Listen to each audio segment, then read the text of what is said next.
Today is February 11th, 2022. I am Eric Sexton, Government Affairs Consultant for Folsom Siefken Law Firm and formerly of Wichita State University. With me is former Representative David Heineman, who is acting as our videographer today. We are sitting here in the House chambers in the state capitol to conduct an interview that's part of the Kansas Oral History Project, a collection of examining the diversity of voices in public policy making in the last quarter century, in the 20th and 21st century. These interviews, we learn about policy development through the eyes of those who were directly involved. Today, I am honored to interview the Honorable Carlos Mayans, who was elected to the Kansas House of Representatives and served from 1993, I think I got that right, to 2003. In addition, he then was elected the mayor of the city of Wichita in 2003. While in that position, he served as chair of the Public Health Committee that was instrumental in brokering a number of important initiatives for our state. And another number of initiatives that were part of the economic well-being of South Central Kansas. I don't want to steal our interview's thunder, so I will leave the rest for that for now. Carlos, can you introduce yourself and let us know why you wanted to participate in this interview today? Well, thank you very much, first of all, Eric, for having me here today.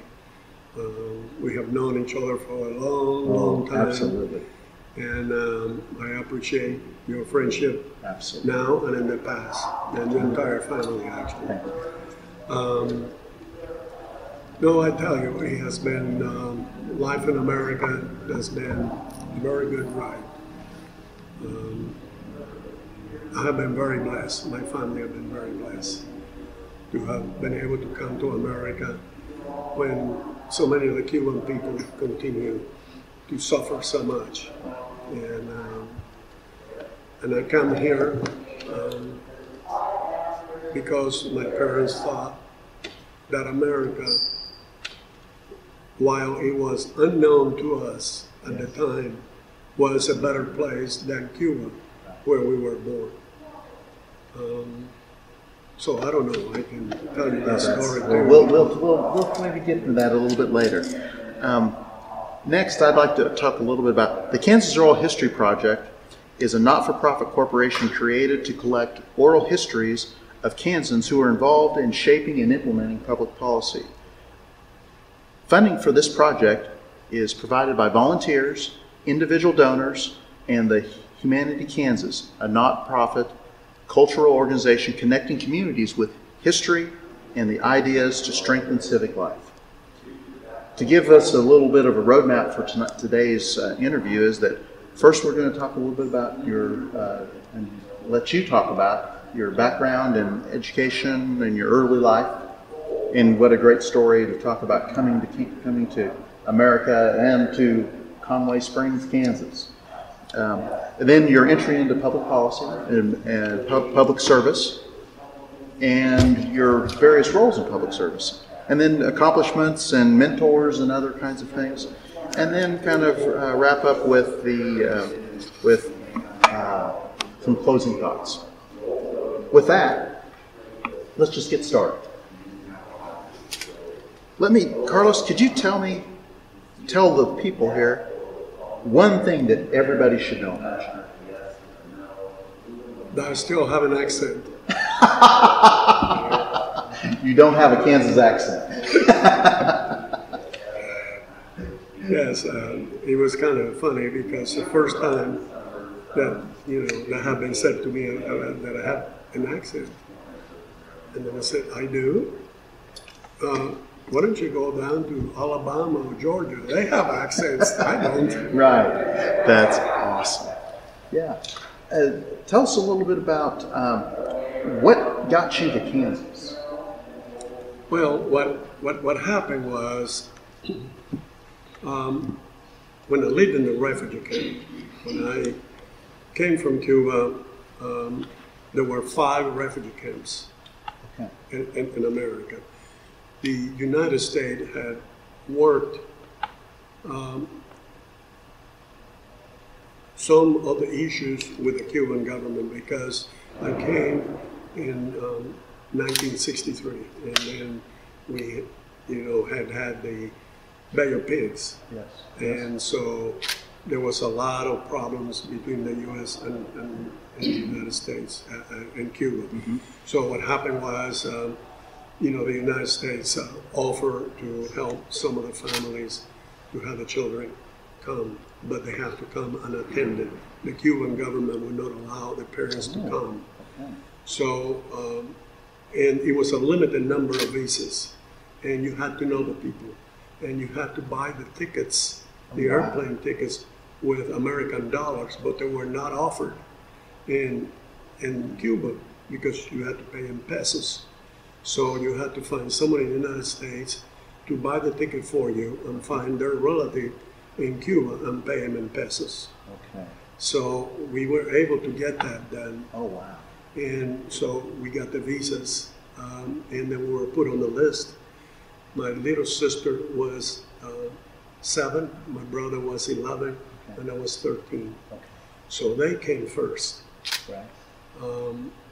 We did not know what refugee camp they went to. We didn't know that there were refugee camps. We didn't know what was going to happen when we got in America. Right. So I came a month later, on April 29, 1962. Okay. I was a little worried first of all, the way that happened was I was sitting in the front porch of my house, Yes. and the guy comes on a bicycle and gave me a telegram. And I opened it, and he said, "You're leaving tomorrow morning at 6 a.m. Show up at the airport, Cuban airport." So I showed up, and they put me through what they used to call the fishbowl.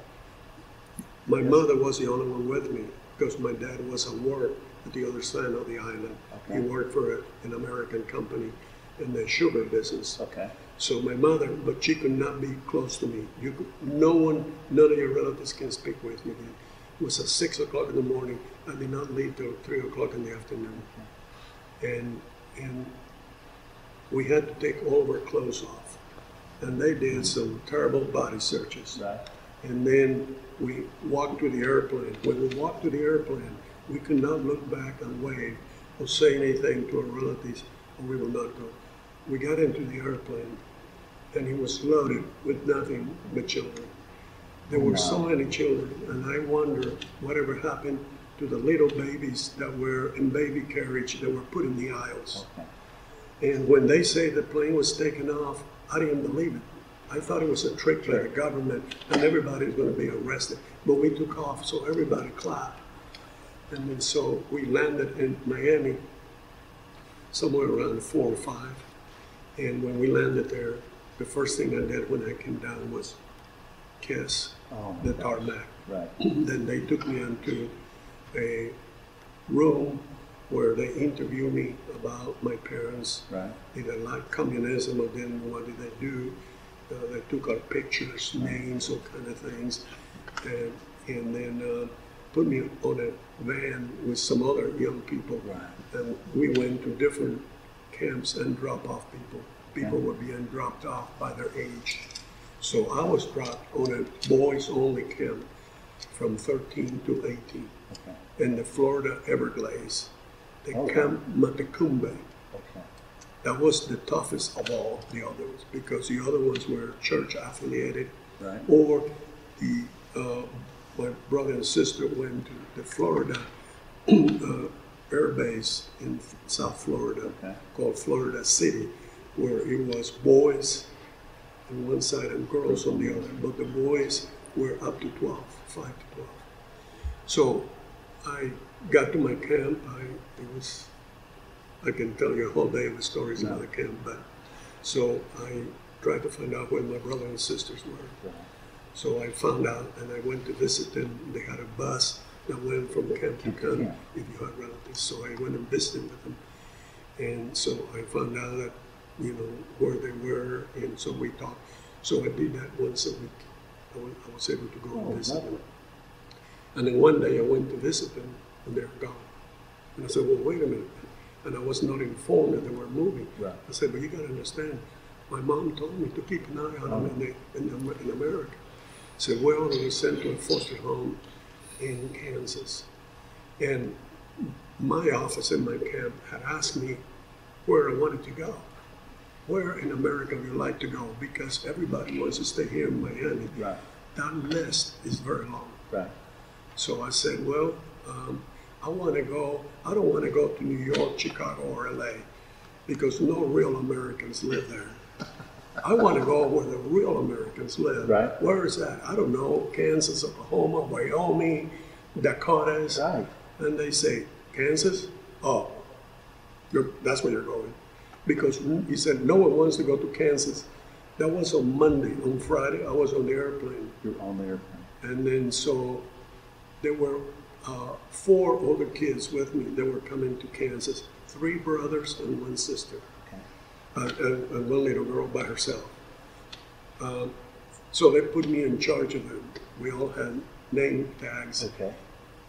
If I get lost, call the Catholic Social Service. Okay. So we went into this Delta flight. We flew to Atlanta and then on the DC-3. When the plane was coming down in Wichita, I could see cows next to the airport. And I said, oh, this is going to be so exciting. And we're going to have, cowboys, and we're going to be riding a horse. Because I used to watch some of the TV in Cuba with the Spanish subtitles. Okay. And I said, oh man, that is so exciting. Well, it wasn't like that, but it was close. But foster parents came and got the 3 brothers and the girl, but there was no one to pick me up. Yeah. So they took me to a group home called Mariana Home for Boys. Okay. 313 North Seneca and Douglas. Yes. So I lived there with about 35, 40 other boys. Okay. But that's not what I wanted. Right. I said, I want to go and visit my brother and sister in their foster home. So I went to Congress Springs, the Burkamp family that had 2 daughters and 2 sons. So they already had a house full. So I went over there and I said, I need to be with my brother and sister because my mother and father told me to keep track of them. Right. And they say, I'm sorry, we don't have room for you. So you cannot stay with us. Okay. So I was very sad. So I went back and I said, you have to find me, a place where I can be close to them. I need a foster home. So there was a family 4.5 miles south of Congress Springs at a farm. Yeah. Their oldest boy had just left for the army. Oh. They had twin boys that were 11 years old and 1 little sister about 9 years old. Okay. So me being 13, I could be very helpful. So they took me in. The Tenacity family. Okay. So the social worker drops me off there. And he spoke very little Spanish. Sí, no, buenos días, buenas noches. That was about it. So he left me there.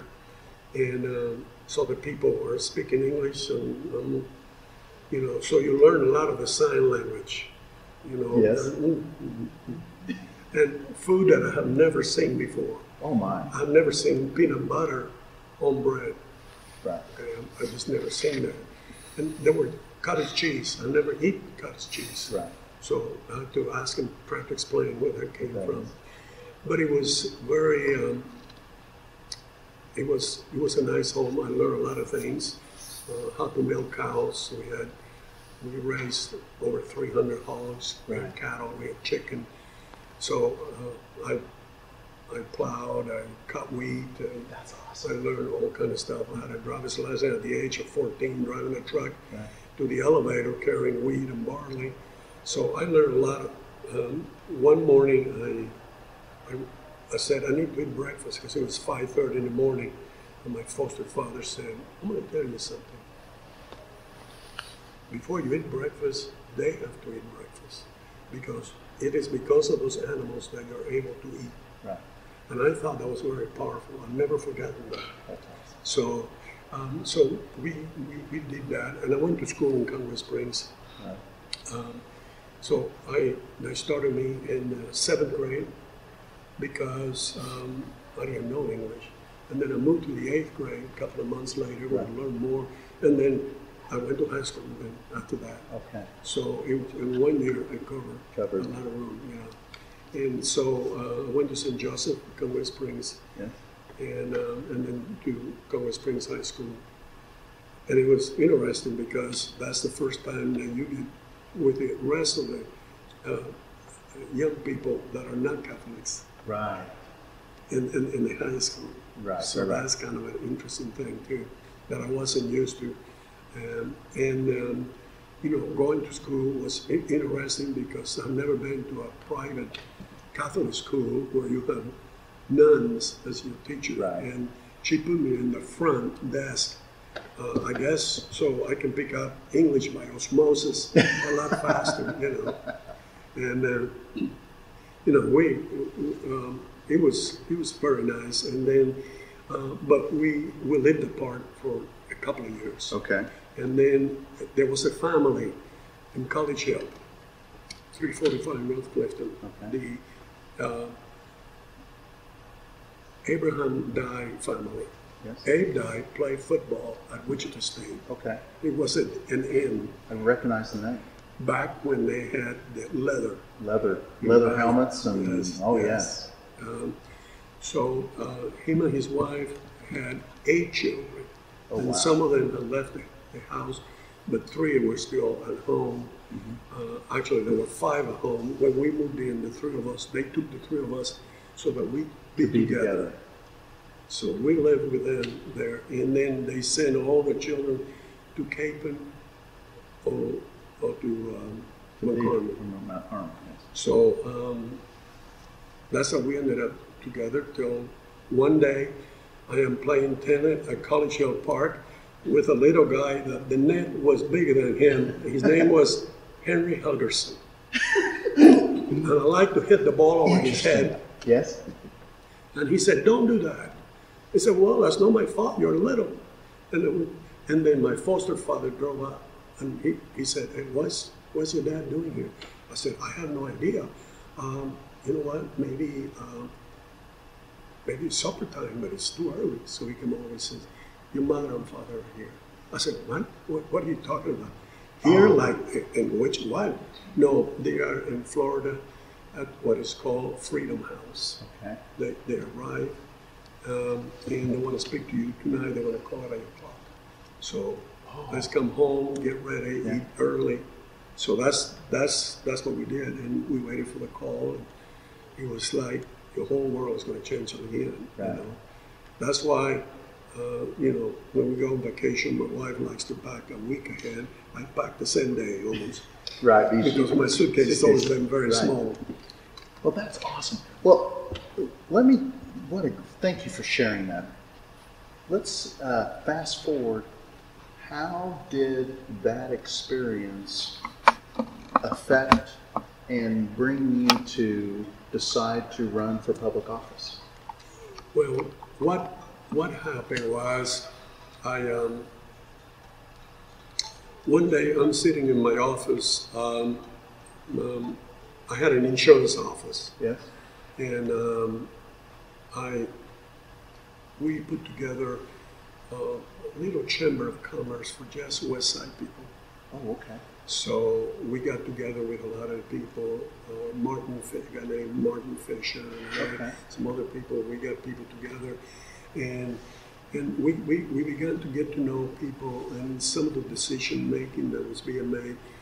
And I met some of the legislators because I also joined Wichita Independent, and I was on the legislative committee and the Wichita Chamber, and also the legislative committee.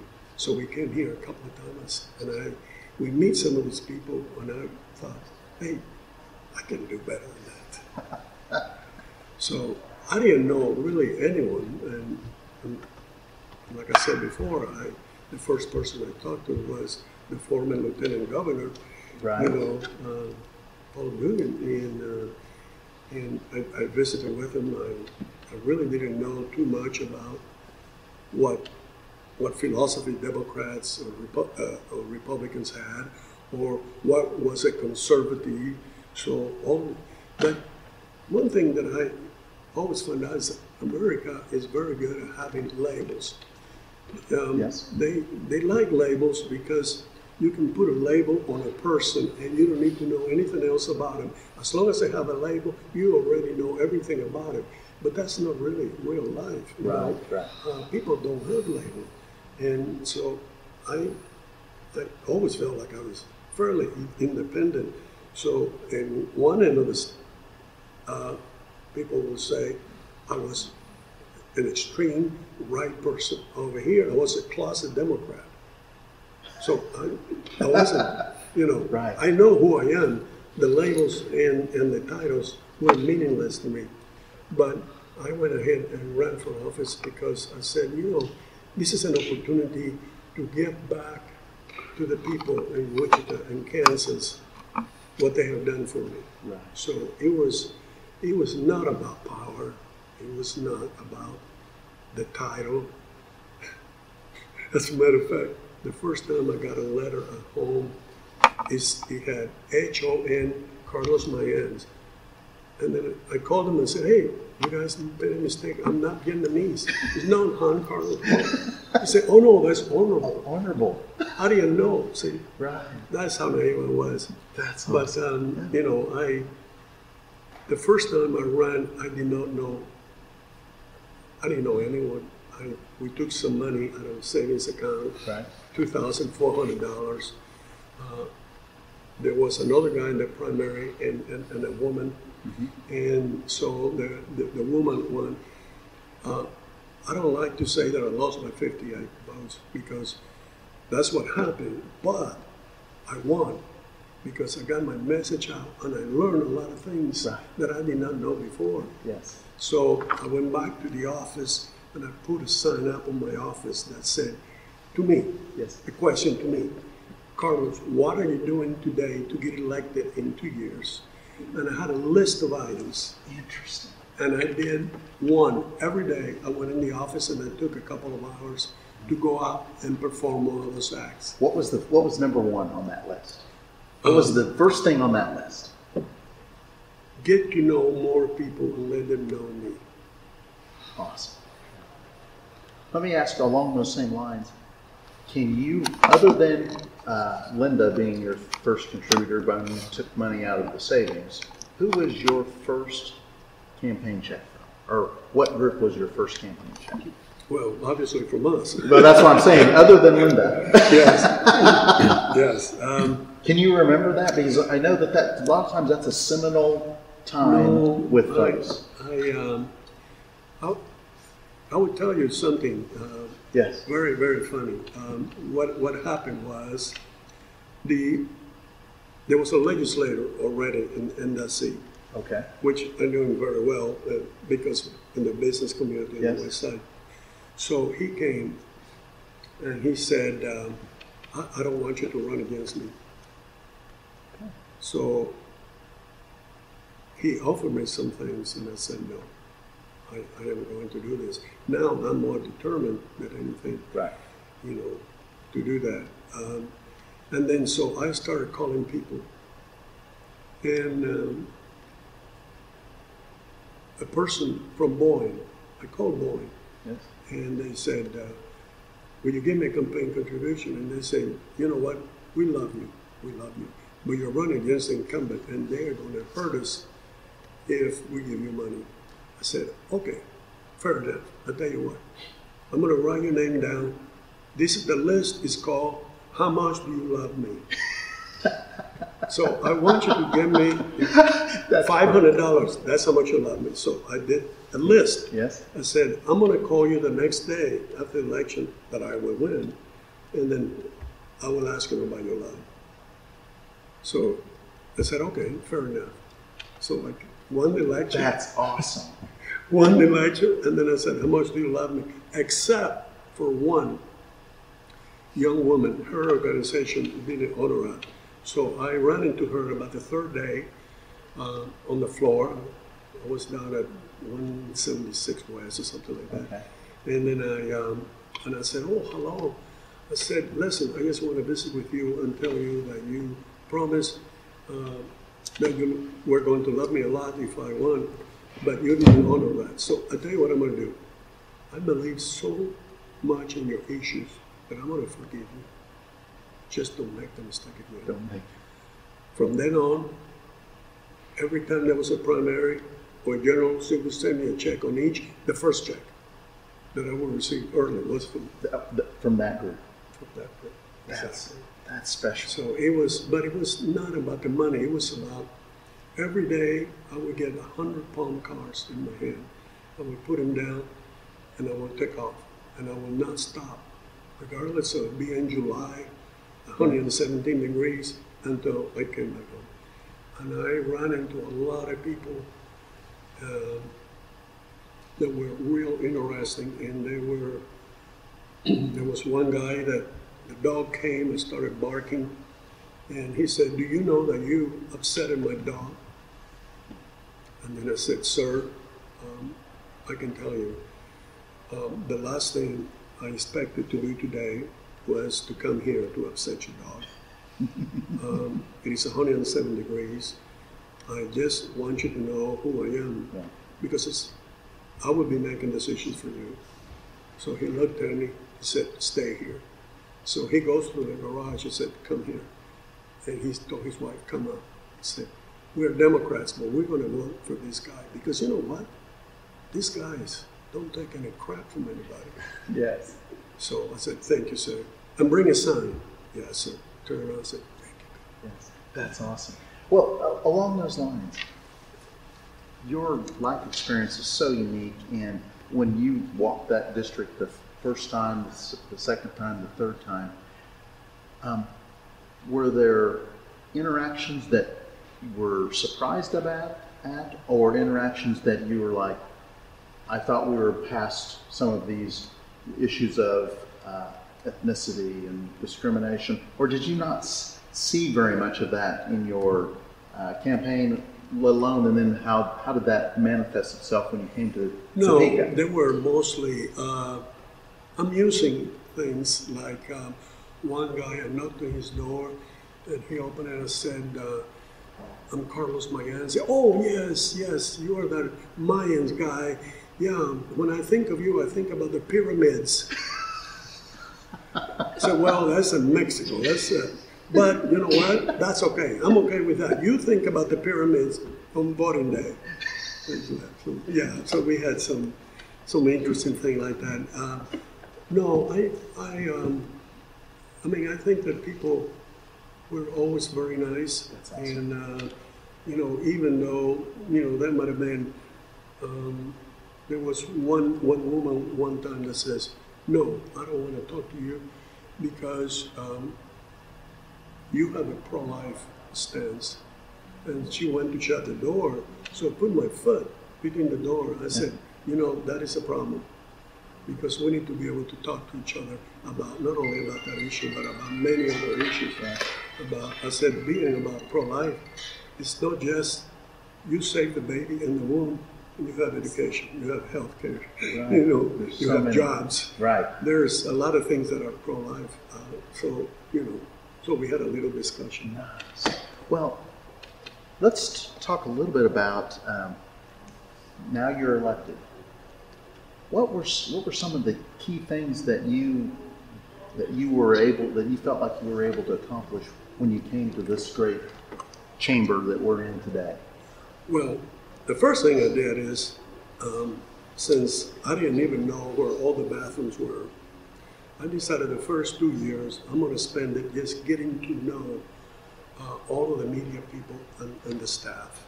Right. So I would go into the offices of the different legislators and meet the staff that they had, right, and visit with them. And every morning I went around and visited every media outlet and get to know the people that were writing articles. Right. They have children, and the children play tennis or baseball, those kind of things. Right. So I did that, and for the first 2 years, I just watched. Yes. So when I got the call, after being a freshman, to be the chairman of the Committee of Health, Well, yes. I thought, oh, the speaker-elect Schallenberger called me at home, and then I said, why don't you give me 3 days to think about it? Right. So I told my wife, I said, well, honey, I haven't even been the vice chairman. I mean, there's more people, more experience. Right. So she says, well, he believes in you. Right. He must see something on you. So I said, okay. So I called him back and said, I'll know it. So I came to visit with him, and then I said, listen, it's like 26 members. So Right. I said, Yes. I'll make you a deal.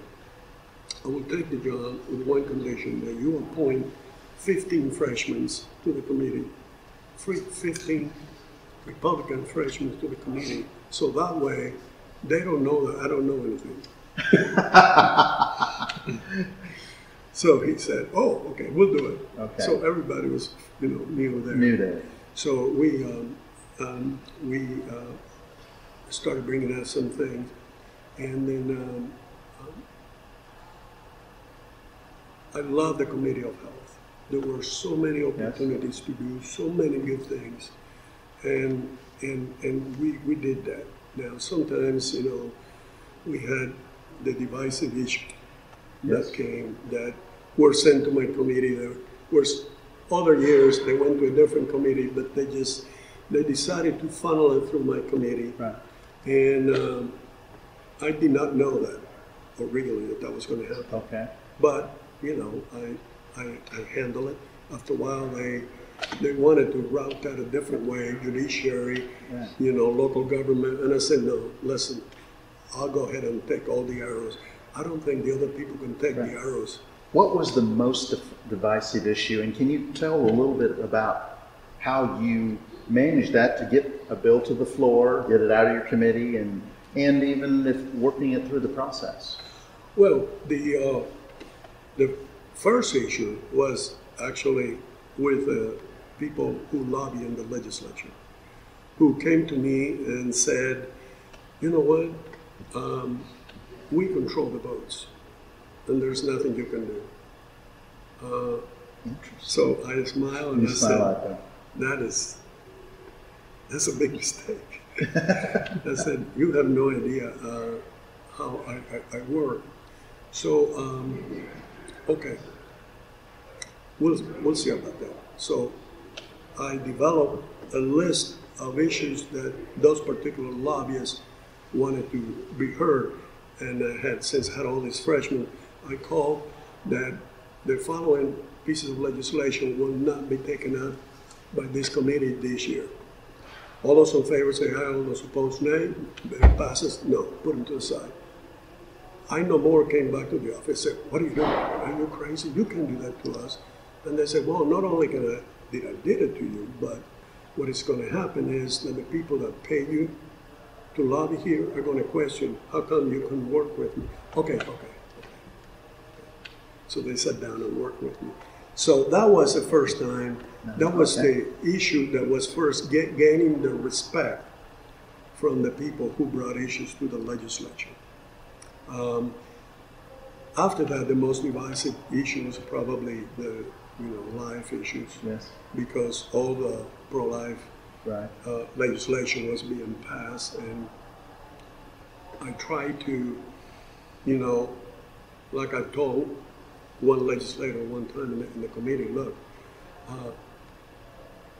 we don't need to go and bleed to death on the floor of the House every day.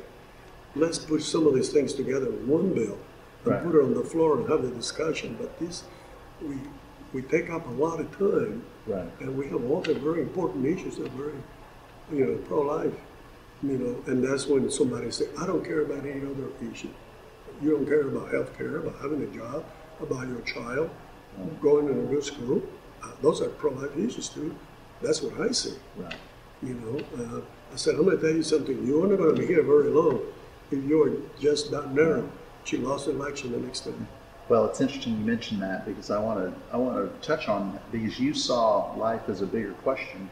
If I remember correctly, your involvement with school finance and the issues that you took up relative to that for urban schools tell us a little bit about that experience and again, tying it back to probably your life experience of why that was important. Well, before I left Cuba, my mother sat me down and said, Carlos, you're going to Cuba, you're going to the United States, and you need to keep an eye on your brother and sister. But when you go to America, work hard, educate yourself, and respect others, but respect back. So I always had that in mind, that education was very, very important. And you needed to do anything, work, all the part-time jobs, you needed to get it or do it. So at that time, the superintendent of the school in Wichita was Winston Brooks, and he was trying to get some funding, and it wasn't happening. So I met with Winston. Yes. And his lobbyists and him and the three of us talked, and he said, no, he was very upset at some of the legislators that we needed the input from. So I said, no, listen, this is what. And Winston could be very colorful. Yeah. I said, so this is what we're going to do. At one of the schools that you are just renovating, I want you to invite this list of legislators from Sexton County, and I want the parents to bring in cookies and this kind of thing. No liquor, water, and just visit with them. And I'm going to ask you some questions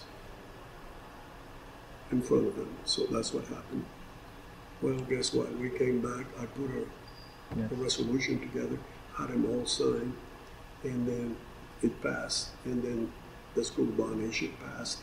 And he was very appreciative. As a matter of fact, when I left, he wanted me to be assistant superintendent. I said, no, thank you. Right. No,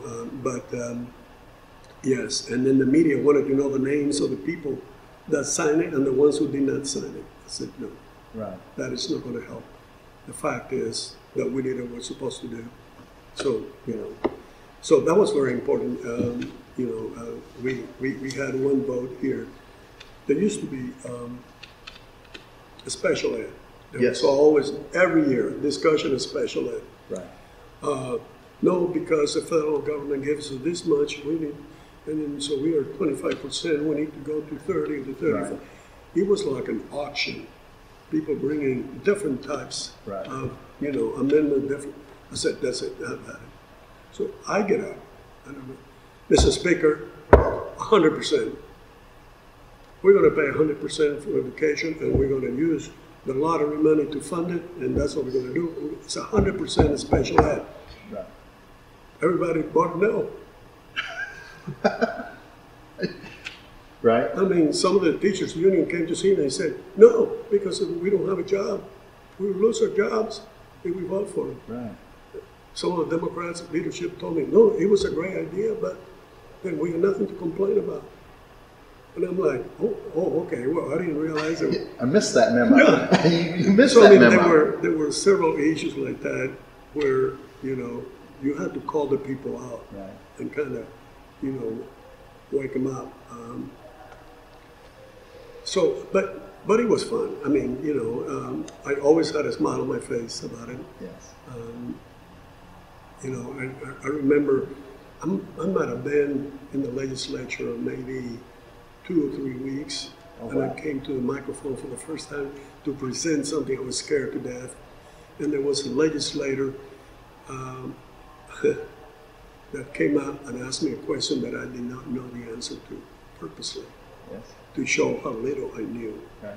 Well, another legislator back here, raised his hand like that, Representative Carmody, that wanted to help me answer that because he knew the answer. So I looked at him and I said, Mr. Speaker, can I call on, Representative so-and-so that would like to explain that for me because they know better than I do. So he came over and explained it. Everybody sat down and I continued, finished. As I was walking back and she said, do you see how bad you look not knowing the answer to that? Yeah. And then I patted her shoulder and I said, you think you won today? We'll see about the future. Right. Who in the, I mean, we're going to transition to your next page and chapter, but I want to go back to, during the legislature, when you were in the legislature, who was it that was a mentor to you when you came to people? And what attracted you to them? I mean, I think I learned a lot from a lot of people. I don't know that there was not maybe one, but maybe one a few. Single okay. person. If there was multiple ones, yeah. I learned a lot of things about different people. It was interesting because we had some members that other members thought they're nobodies, they don't know. But like I told some people, I said, no, listen, this person from Western Kansas may be a farmer, but in their community, they are a leader. So, maybe they don't have maybe they have an 8th grade education or this thing, but they are smarter in some ways that you may not see. So I actually try to be around those people, but I really learned from a lot of people about a lot of different things. Right. Because I think that the only way to understand the issues is to understand the person, first, and why that is happening, and why do they believe that, and not question it, but just give them a different point of view. Like I always thought that I came in with these ideas, but then I learned these other things, so now my ideas are over here. They're kind of a blended, right? But for some reason, some people don't want to change that, right. But I think it's good to hear. Yes. I remember when President Clinton was in office and we'd be saying, I said, guys, that guy's a very smart person. Right. You guys, he's got some good ideas. Whether you're Democrat, Republican, Independent, whatever, you have ideas also. You have to listen to him. You don't have to like him or agree with him, right. but you might learn something. So, I don't know that I have one single person. There's just a lot of people that I learn from. That makes lots of sense. One last thing here in the State House is that one of the things that you're known for, with a lot of help from others, but you were a leader, was affordable airfares, and the affordable airfares program that helps support enhancing the air service in Wichita and Salina. But it was a bigger coalition that you helped kind of pull together to make that happen. Well, there were, in healthcare, there were several things, but with the nurses, the advanced nurse practitioners are very smart women. And, I had medical society come over and said, if they want to be doctor, go to medical school. I said, look, if you want to be a doctor, practice in Western Kansas. Why do we have 105 counties that don't? We got 40 of them don't have anyone like you. Why? Because it's about money. You can make more money in the bigger city. Yes. So you know what? If someone wants to go and work in Western Kansas, why prevent him from doing that? So that's what established 15 scholarships for Head State. Right. For the ones that wanted to nurse study. practitioner Also, program. dental hygienist out in Western Kansas is cool. And so that they can provide care, because those people deserve the care too. What happened was that one of the provisions was, or you can pay in full and not work out there. So guess what? The practices over here will go and buy those nurses and pay off their, So, but we tried to expand it. I also tried to, there was a big fight that had been going on, I guess, for 8 years between optometrists and ophthalmologists. Oh, yeah. Okay, that you're stealing patients. So, you know what? You can work together in the same office. Okay. Then also with them, the issue of people buying from LensCrafter and being at the shopping center and being with an optometrist there. Right. So the Walmart wanted to do that. So that's why they have a side door I put the You put side door in. so they could work on there. That's awesome. I mean, so there were, and then the senior prescription program. Yes. That was passed but not funded. But then when Governor Sebelius came in, she took it. It was her own thing, Yes. which was interesting, I thought. But your initiative put it in place so that Right. it was available. And Ken Glasscock came up to me and he says, one more thing. Yes, sir. I was the one that created assisted living because we only had the skilled care.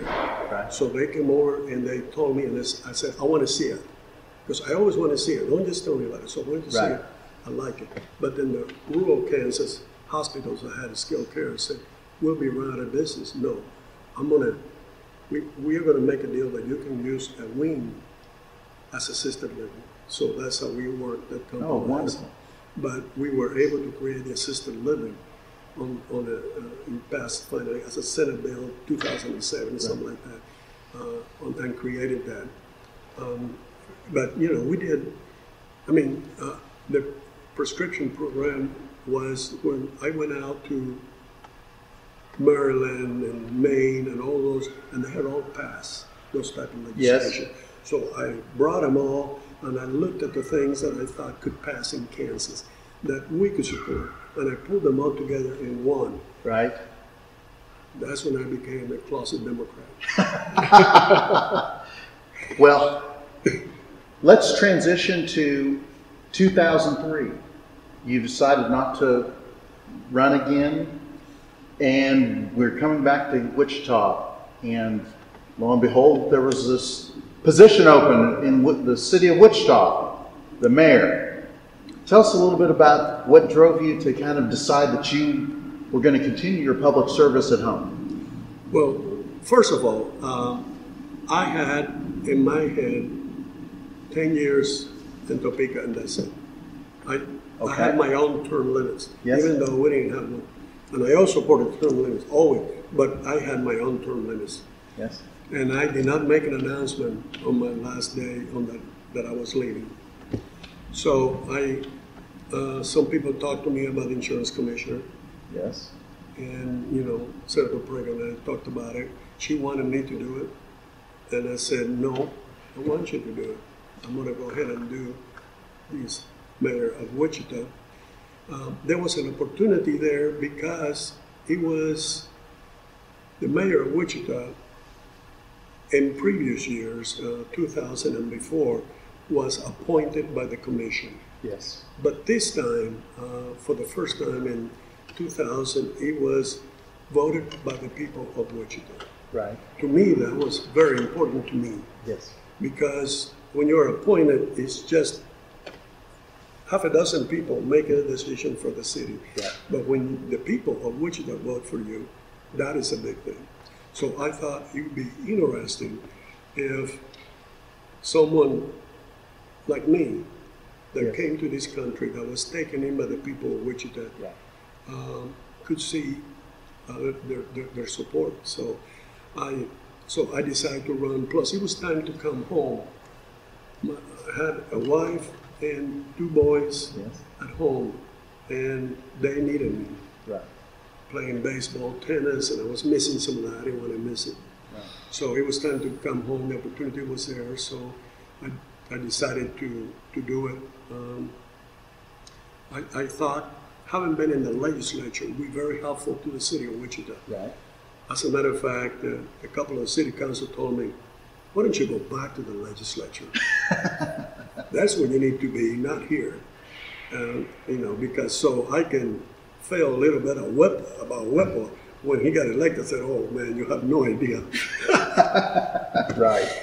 You know, so there was one former mayor that said, you're going to like this. This is a meat grinder. So it was interesting. You know, there was a lot of people. There was a professor at the University of Wichita yes. that came to me and said, you will never get elected.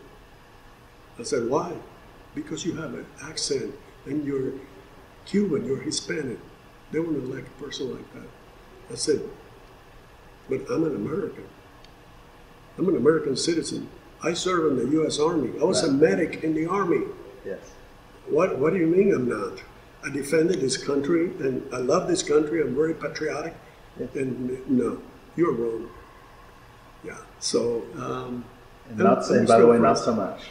Yeah, and so I think, and I am not unusual. There's a lot of other immigrants that see America as the land of opportunity, and there's a lot of opportunities, and they come here and they see things that sometimes we in America don't see. Right. At the opportunity, and we have had so little that to come here and see so much. Right. So I thought that I could do it, and we had, I think, 13 people running in that primary. Right. It was big. I had about 8 or 10 legislators come down and endorse me in a press conference one time. I had one of the big money people in Wichita. We were at this meeting where they wanted to get to know me. Okay. And they were visiting with me, and this person says, I don't know. I never heard of you. I said, well, that's not my problem. It's your problem. Right. And I said, I don't even know anything about you. And he kept it up. And to me, that's being disrespectful in front of all these people. Okay. So I didn't want to play that card, but I had to. I said, well, that's interesting because I know you.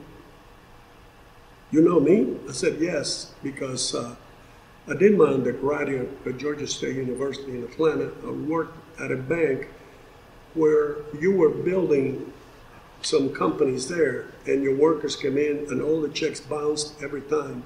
And you had a lot of lawsuits that were kicked out of Atlanta because you were such a crook. In front of all these people. And they're like, oh my God. Yeah. But he could not refute it. No, he sat back. He didn't say another word. But I mean, to me, if you are disrespectful and continue to be, you cross the line. Right. I was very nice. I was just telling the truth. But I love the way you put that, because you compare that to certain times where people would have said he was disrespectful because of some other excuse for them being disrespectful. I so respect what you said, and I don't know if everybody caught this, is he was just disrespectful. It wasn't disrespectful because of X or Y, he just was. And you pointed that out. And again, that's the kind of folks that it's interesting that your life experience, whether you knew that or not, prepared you to have that kind of conversation right then. When I was here, another thing that I learned here is that what you see is not what it is. And that's what Speaker Schellenberger had me mentor some of the young ones. Yeah. And I would say that what you see is not what it is. And logic plays no role. You have a business person say, Carlos, but this is such a good idea. I say, oh, yeah, but you don't understand. Logic doesn't play into these issues here. Right. And then I had one business person after I left that said, I pay this guy $85,000 a year and I cannot get this done. I said, okay, I tell you what, I'm going to help you with that. I'm going to set up a meeting in Topeka with the speaker, the chairman of the committee you're talking about, and leaders in the House. Not leaders that have the name of leaders, but social leaders. Yes. You don't lobby 125 people. You lobby 4 or 5 that know 20 or 30. That's what you do. Let me handle it. I had the meeting at 8 o'clock. By noon, we were done. Before we left, he said, I'm going to give you $500 an hour. I said, I don't want any money. I want you to buy me, there's this diner close to the Capitol here. I want you to buy me an enchiladas and a couple of tacos. Oh, yeah. And drive me to Topeka, and that's it. So I got all that done by noon. He said, I can't believe that. I'm paying $85,000 for 3 years of these people. And then in 3 hours, you had all this done. I want to hire you. I don't want to work for you. because when you see a wall, I ask her to put it down and walk through it as a path. You want to bang your head against it, and I cannot do that. Right. You know, you have to be, you know, like I used to tell people, if the best way to get to Topeka is from Wichita to Topeka is to come on the turnpike. Can I go to Hutchinson and go to Topeka? Yes. Can I go to Garden City and go to Topeka? Yes. Yeah. Why don't we do that with this legislation? We don't have to go straight have to there. go straight there. Let's go somewhere else. But What a great learning. But as mayor of Wichita, I was in the community all the time. Yes. I was never in the office when the railroad people came over to explain that we had some deteriorating lines. There was the complaints that the long lines that would block traffic. I said, why is that? He said, because we cannot go more than 40 miles an hour, so we have to pull longer trains. Okay, I want to go to the track. I'm going to ride with you. You take me to all the tracks and how the whole thing works. Yeah. They showed me the whole thing, and I worked with them on how we're going to fix that. We're going to move this here, that there. Yeah. But no one knows that. Also, I don't know, you probably remember years before, around June, July, our water tasted like algae. Yeah. First thing when I got in, I said, we're going to change that. I called the director of water department. I said, I want you to take me to the Eccles bed, to Cheney. I wanted to show me how the whole thing works. So he showed me, okay, I want to build a plant right here outside of Lake Cheney. So the water comes in and gets filtered before it gets over there. And we got the contract that done. I didn't tell anybody about it. Oh, and by the way, just to go back a little bit, the other thing on healthcare here, I was working on telemedicine. Right, back then. Because Glasgow put me on the Future of Kansas Committee. We created this committee to talk about new issues. So I was talking about telemedicine. Medical Society came and said, no, because that would mean doctors in Chicago will be taking care of people in Western Kansas, and they don't pay liability insurance in Kansas. Huh? What? Can we work that separately? It has nothing to do with healthcare. You know, so it was, you know, it was those kind of things where people put barriers that do not need to exist. So in Wichita, I was in the community every day, looking at how things work. I met with the Afro-American pastors and the Hispanic pastors. Every month I had dinner with them. Tell me what the problems are, and how can we help? Let's talk a little bit about your mayoral experience and a little bit about what I would say was a big deal for Wichita from an economic development standpoint was the affordable airfares program to bring state resources to help subsidize airfares in Wichita, and then was added to Salina to try to spur economic development for the state. Right. Tell us a little bit about how that came about. The previous administration at the city of Wichita came up with the idea of bringing in low-fare airlines and to support them for a period of 2 years. They thought that after 2 years, they were able to stand on their own. But that was not the case. So the amount of money on the first year was 3 times what it was on the second year.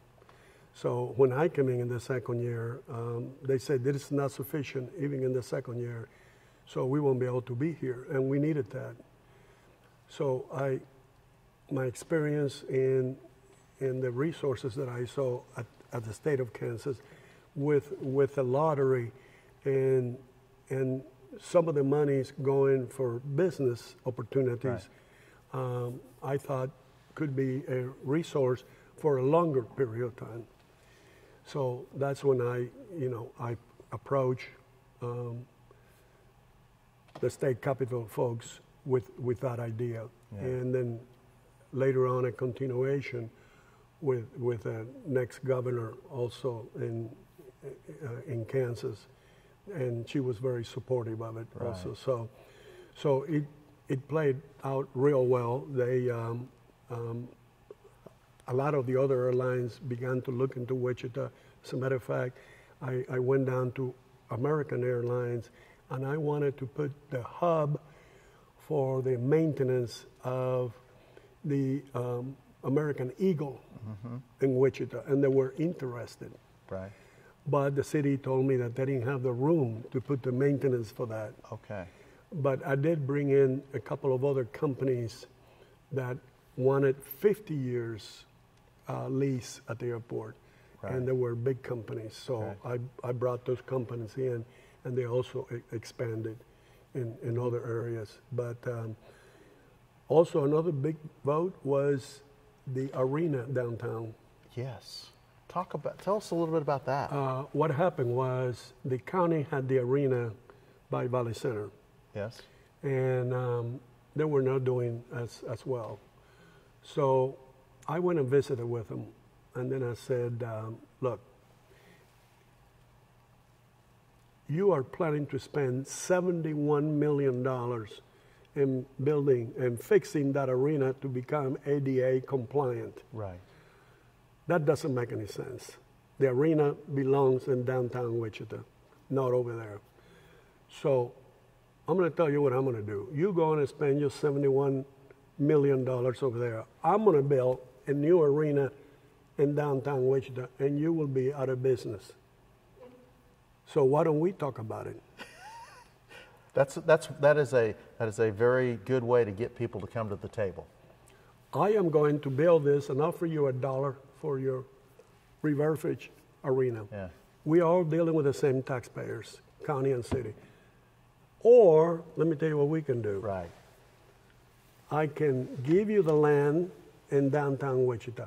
You build the arena, and you tear down the other arena, and we do it on a fixed time sales tax. Right. I want to know how much money it's going to cost. I want to have $5 million for maintenance over and above that. And I want to have a fund also for if you don't get as many people in as you thought the first couple of years.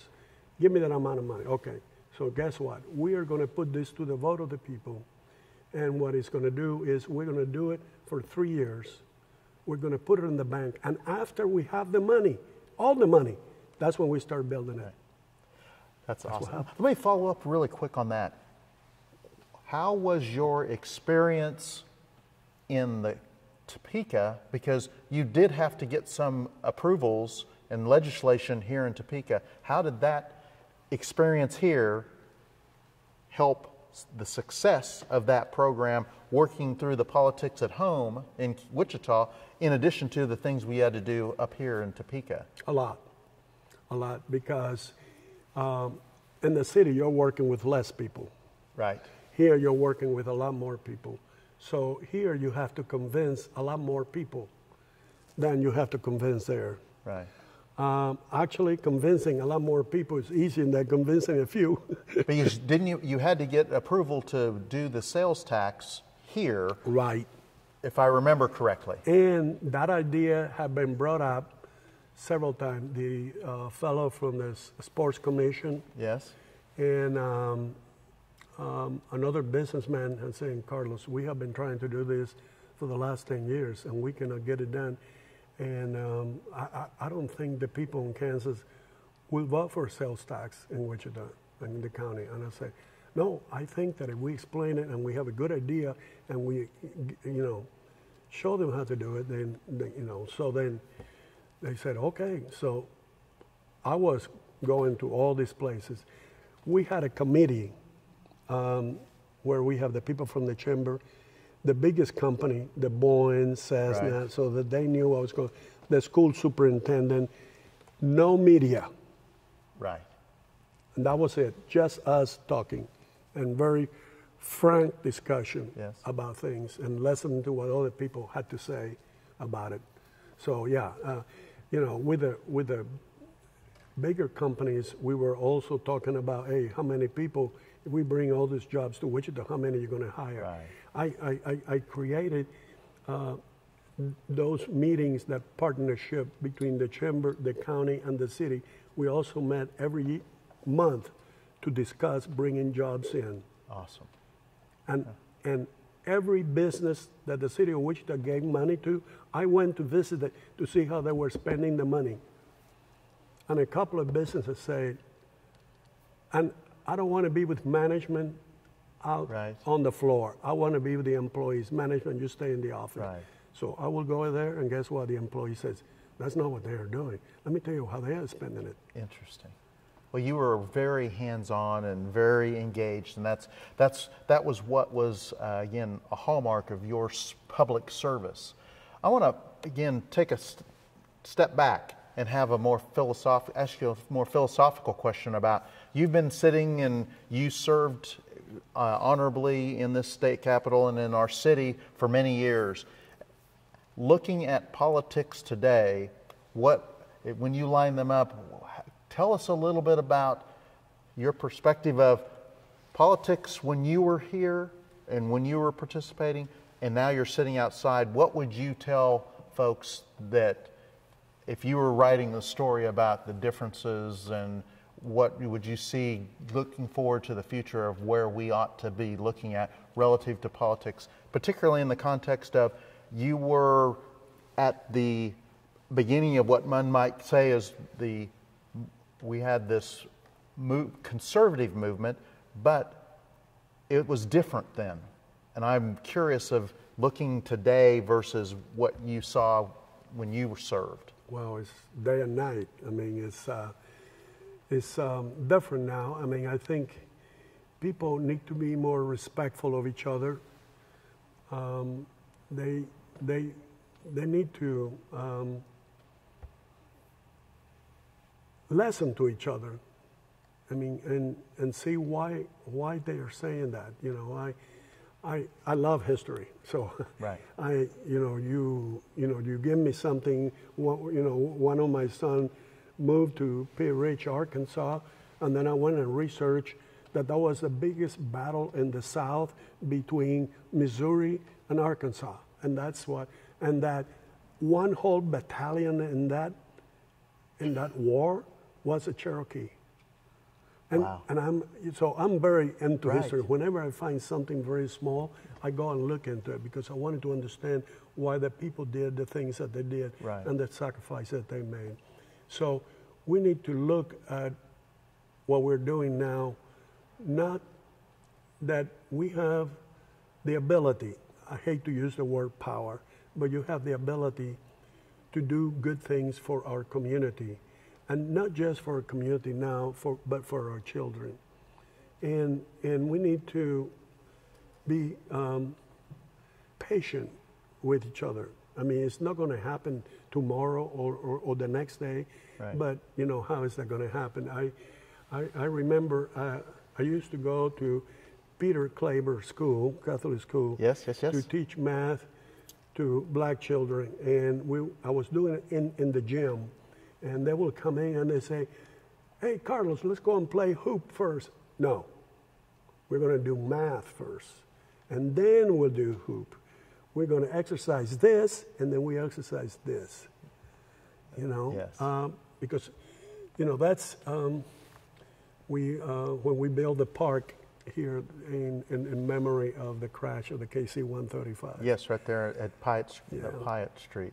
And, the senator called me and she said, we want to call you here to Wichita State right. to, recognize you for this. Yeah. There were a lot of right. people. I just play a small role in getting that park. It was right. the right thing to do. When I got home from the state legislature, I threw 3 boxes out of awards.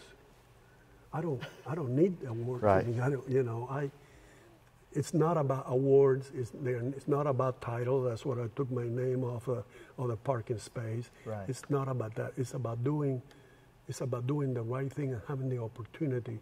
And we are adults. We cannot act like children. And everybody has an idea, and we just need to listen to it. We don't necessarily have to do it. Well, that's awesome. Well, as a final kind of question, we see so many folks trying to look into getting into public service. If you could talk to every one of them getting ready to get into public service, what advice would you give them? You know, to come out with a smile on your face, like I said to people, breathe in with your eyes closed. Yes. Breathe out with a smile. Okay. I said, and there are going to be challenges, but you can do it, and know that you can do it. And like I said, I've always looked at the wall, not necessarily to crash my head against it, but to make it into a bridge to go somewhere else. And how do you do that? And sometimes you got to step back and say, "Oh, I got to look at this." Right. You know, and there will be people that will say things because they don't know you, and so your job is to let them know who you are, to allow them to get to know you. Right. And some of them refuse. You know, I recall one time when my first week as mayor, I went into each office, each city council member with a yellow pad, and I said, I want to know what is important in your district. Tell me about your district, what is important, and what issues you want to pass in your district that I can help you with. And one person said, I don't want you here, I don't like you anyway. I've only been in office a week. I like you. Right. I said, but I'll be back. Right. And I just went to the next office. But I mean, it's that kind of thing. It takes a little while. Right. You know,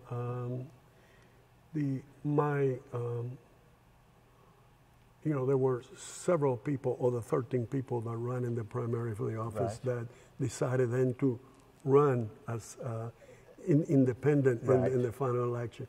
And one of them, after I became mayor, I formed a community for the arts, and we put some money into that. Yes. And then I named her the chair of that. That's awesome.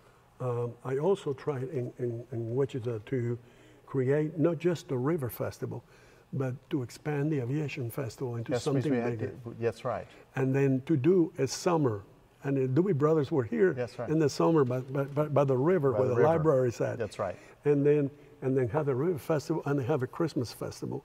Yeah. And all that has gone away because Right. it's about getting the people together all year around so they get to know each other better.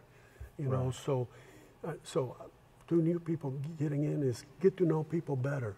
Don't just do I listen to crazy things on TV and on the internet. I see crazy things from the left and the right, but I don't have to. Those things don't need to affect me. Right. I make my own decisions, but I say, oh, I'm going to check that. So said that. I'm going to double check that. I'm going to contact. I mean, sometimes there's been something in the media, and I go to the media in Spanish, in a Spanish country where it happened to see whether that's the way that they happen. Right. Or I go to the London newspapers to see whether that's really Yeah.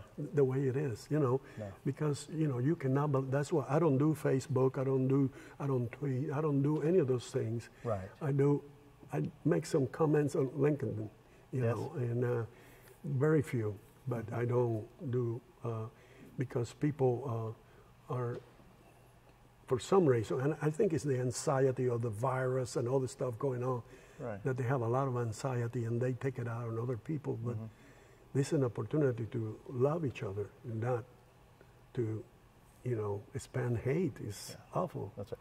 That's a great place for us to stop. Carlos, thank you so much for doing this. Appreciate it.